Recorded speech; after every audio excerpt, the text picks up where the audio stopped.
भगवान शिव को प्रसन्न करना चाहते हैं तो पूरी विधि विधान से पूजा करें और पूजा के समय शिव मंत्रों का जाप करें। पूजा के बाद इस व्रत कथा का पाठ अवश्य करें। इससे आपके जीवन में कभी कोई कष्ट नहीं आएगा और घर में खुशहाली बनी रहेगी। हिंदू धर्म में भगवान भोलेनाथ को प्रसन्न करने के लिए हर महीने प्रदोष व्रत रखा जाता है। जो भी व्यक्ति इस व्रत को रखता है उसके सारे कष्ट दूर हो जाते हैं। गुरुवार के प्रदोष व्रत रखने से शिव भगवान के साथ गुरु बृहस्पति देव की भी विशेष कृपा प्राप्त होती है। प्रदोष व्रत में शाम का समय पूजा के लिए बहुत ही शुभ माना जाता है। मान्यता है कि इस समय भगवान शिव कैलाश पर्वत पर नृत्य करते हैं। इस दिन सभी शिव मंदिरों में शाम के समय प्रदोष मंत्र का जाप किया जाता है। किसी भी प्रदोष व्रत में भगवान शिव की पूजा के समय सूर्यास्त से 45 मिनट पूर्व और सूर्यास्त के 45 मिनट बाद तक की जाती है।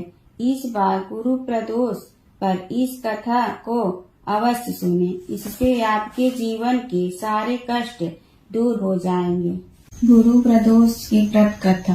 त्रयोदशी तिथि में सायंकाल को प्रदोष काल कहा जाता है। प्रदोष व्रत को मंगलकारी एवं शिव की कृपा दिलाने वाला माना गया है। गुरु प्रदोष त्रयोदशी व्रत करने वाले को 100 गौदान करने का फल प्राप्त होता है तथा यह सभी प्रकार के कष्ट और पापों को नष्ट करता है। इस व्रत की कथा सुनने से ऐश्वर्य और विजय का शुभ प्रदान मिलता है। गुरु प्रदोष व्रत शत्रुओं का विनाश करने वाला भी माना गया है। श्री सूत जी के अनुसार यह अति श्रेष्ठ शत्रु विनाशक भक्ति प्रिय व्रत है। इस व्रत कथा के अनुसार एक बार इंद्र और वृत्रासुर की सेना में घनघोर युद्ध हुआ। देवताओं ने दैत्य सेना को पराजित कर नष्ट भ्रष्ट कर डाला। यह देख वृत्रासुर अत्यंत क्रोधित हो स्वयं युद्ध को उद्यत हुआ। आसुरी माया से उसने विकराल रूप धारण कर लिया। सभी देवता भयभीत हो गुरुदेव बृहस्पति की शरण में पहुँचे। बृहस्पति महाराज बोले, पहले मैं तुम्हें वृत्रासुर का वास्तविक परिचय दे दूं। वृत्रासुर बड़ा तपस्वी और कर्मनिष्ठ है। उसने गंधमादन पर्वत पर घोर तपस्या कर शिव जी को प्रसन्न किया।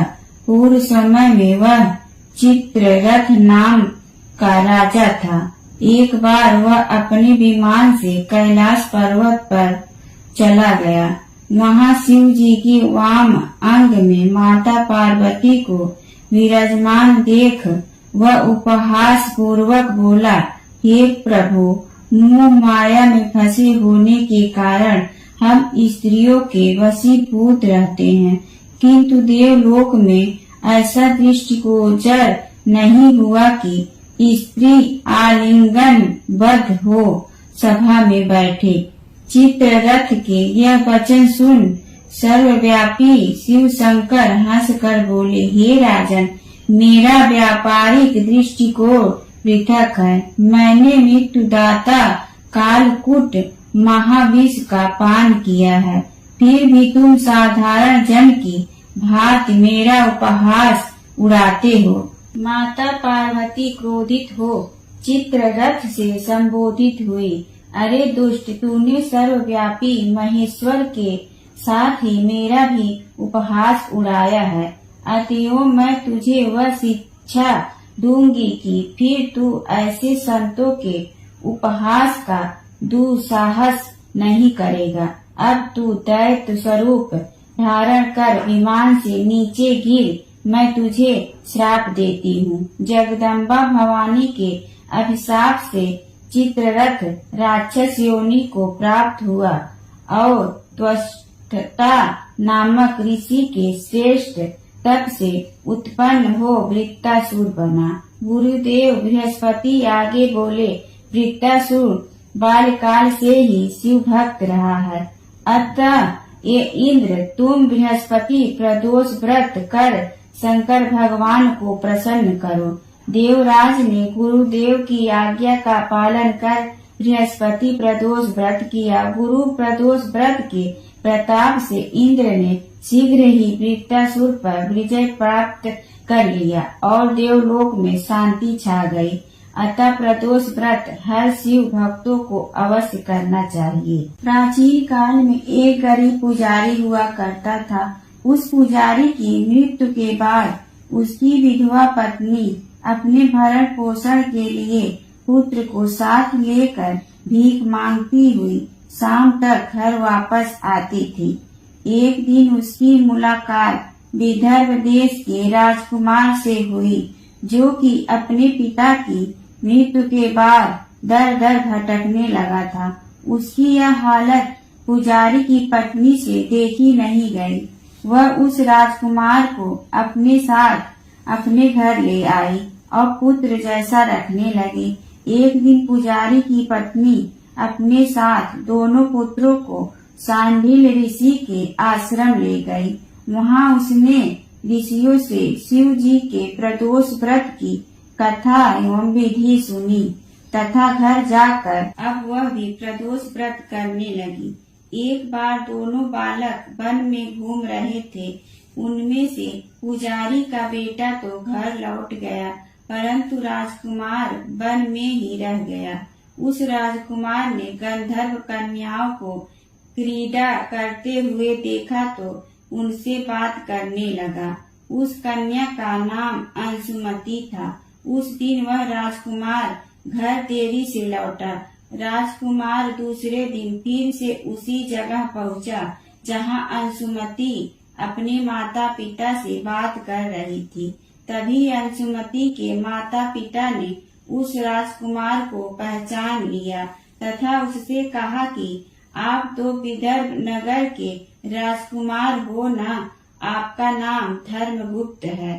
अंशुमती के माता पिता को वह राजकुमार पसंद आया और उन्होंने कहा कि शिव जी की कृपा से हम अपनी पुत्री का विवाह आपसे करना चाहते हैं। क्या आप इस विवाह के लिए तैयार हैं? राजकुमार ने अपनी स्वीकृति दे दी तो उन दोनों का विवाह संपन्न हुआ। बाद में राजकुमार ने गंधर्व की विशाल सेना के साथ विदर्भ पर हमला किया और घमासान युद्ध कर विजय प्राप्त की तथा पत्नी के साथ राज करने लगा। वहाँ उस महल में वह पुजारी की पत्नी और पुत्र को आदर के साथ ले आया तथा साथ रखने लगा। पुजारी की पत्नी तथा पुत्र के सभी दुख व दरिद्रता दूर हो गई और वे सुख से अपना जीवन व्यतीत करने लगे। एक दिन अंशुमती ने राजकुमार से इन सभी बातों के पीछे का कारण और रहस्य पूछा। तब राजकुमार ने अंशुमती को अपने जीवन की पूरी बात बताई और साथ ही प्रदोष व्रत का महत्व और व्रत से प्राप्त फल से भी अवगत कराया। उसी दिन से प्रदोष व्रत की प्रतिष्ठा व महत्व बढ़ गया तथा मान्यता अनुसार लोग यह व्रत करने लगे। कई जगहों पर अपनी श्रद्धा के अनुसार स्त्री पुरुष दोनों ही यह व्रत करते हैं। इस व्रत को करने से मनुष्य के सभी कष्ट और पाप नष्ट होते हैं एवं मनुष्य को अभीष्ट की प्राप्ति होती है।